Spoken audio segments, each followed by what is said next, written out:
আসসালামু আলাইকুম। আমরা কথা বলতেছি একজন ক্যাপ্টেনের সাথে। ওনার নাম হচ্ছে তানভীর। উনি বয়সী ইয়াং যুবক, সদ্য প্রেম থেকে বিরতি নিয়েছে। উনি ইন্টারমিডিয়েট পাস করছে 2022-এ, ম্যাট্রিক পাস করছে 2019-এ। আমি কি ভুল বললাম তানভীর ভাই? ওনার নিজের একটা বোর্ড আছে, এরকম বোর্ড, এবং উনি একটা চাকরিও করেন। এই চাকরিতে উনি ভালো টাকা বেতন পান এবং উনি ওটা বোর্ডের মালিক। এখানে 22টার মতন বোর্ড আছে এবং প্রত্যেকটা বোর্ড নিয়ম মাফিক চলে, কোনো মারামারি নাই। প্রত্যেকেই সিরিয়াল মেনটেন করে এবং কুয়াকাটার সবচেয়ে ভালো জিনিস, এর চিন্তাই হয় না, মারামারি নাই, খুনাখুনি নাই, আপনার পকেট কেউ কাটবে না। ইয়েস, কিন্তু টুরিস্ট প্লেস আপনাকেও জানতে হবে যে কোথায় আপনি আগে যাবেন। আমরা যাচ্ছি এখন সুন্দরবনের একটা অংশ, তার নাম হচ্ছে কি ফাত্রারবন। ফাত্রারবন যাওয়ার আগে বাবা সাহেবকে দেখতেছে, এটা একটা পারমিশন নামে লেম্বুবন বলে নাকি, লেম্বুবন। সাধারণত টুরিস্টরা এখান থেকে এসে সূর্য অস্ত দেখে, আর গঙ্গামুখীর চর নামে একটা চর আছে যেখান থেকে সূর্য উদয় দেখে।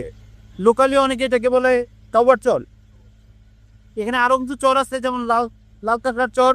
আর এখানে লাউ কাঁকড়ার চর এই যে লেম্বুর বনের কাছাকাছি কি নদীর মোহনা, ওইখানে লাউ কাঁকড়ার চর আছে। আর পূর্ব দিকেও লাউ কাঁকড়া দেখা যায়, এটা হচ্ছে তাওর চরেও লাউ কাঁকড়া দেখা যায়, যেটা সকালে সূর্য উদয় পয়েন্ট বলে, ওইখানেও লাউ কাঁকড়া দেখা যায়। আর সময় এর পিছের সব জায়গাতেই মূলত লাল কাঁকড়া কম বেশি দেখা দিল, কিন্তু এখন ওই যে পর্যটক আসার ধরনে লাল কাঁকড়া ধরে, লাল কাঁকড়া মাইরে ফেলায়, ওই জন্য এটা প্রায় বিলুপ্ত পথে। আর এই এটা দুই জায়গায় দেখা যায়, এখন খুব কম, আগে এটা অনেক বেশি ছিল। আর এই বিচের লম্বা ওনার বক্তব্য হচ্ছে 18 কিলো। শুরু হয় হচ্ছে লেম্বুবন থেকে এবং শেষ হয় গঙ্গাচূড়া গঙ্গাবতী চর থেকে। সূর্যোদয় এবং সূর্যাস্ত, এবং একটা নতুন তথ্য দিলেন। সে তথ্য হচ্ছে এরকম যে আপনি গেলে 0 পয়েন্ট থেকেও সূর্যোদয় এবং সূর্যাস্ত দেখতে পারেন। এখানে 413টার মতন হোটেল আছে। প্রত্যেক হোটেলের মান মোটামুটি খারাপ না, অন অ্যান অ্যাভারেজ। দুটো হোটেল সবচেয়ে বেশি জনপ্রিয়, একটা হচ্ছে শিকদার, একটা হচ্ছে গ্র্যান্ড। জি, খুব ভালো মানের হোটেল আছে। আরও ভালো মানের হোটেল আছে। আমরা তৈয়ব সাহেবের ফোন নাম্বার আপনাদের দিয়ে দিব। উনি খুব সাপোর্টিভ মানুষ।